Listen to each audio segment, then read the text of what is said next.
দিয়ে নিচ্ছি প্রথমে অ্যালোভেরা জেল, আমি যেটা ফ্রিজের মধ্যে রেখেছিলাম, স্নান করে আসলাম। অ্যালোভেরা জেল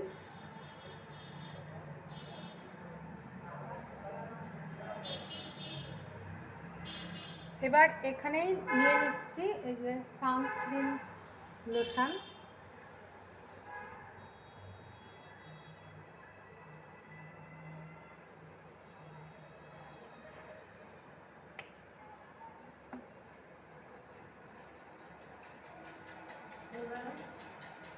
হ্যাঁ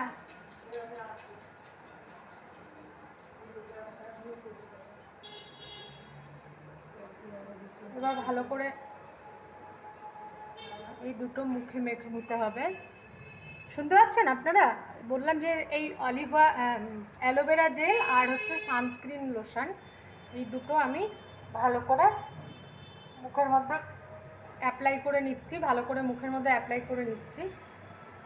অ্যালোভেরা জেলটা না ফ্রিজে রেখে দিলে ঠান্ডা থাকে, আবার অ্যালোভেরা পাতার থেকে যদি রসটা বের করে মানে জেলটা বের করে সেটা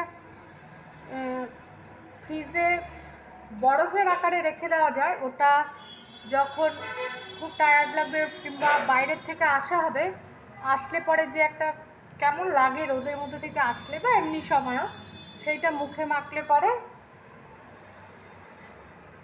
অনেকটা মুখটা ফ্রেশ লাগে। তো সেটা আমার আর হয়ে ওঠে না করা, তো আমি এরকমভাবে অ্যালোভেরা জেল আর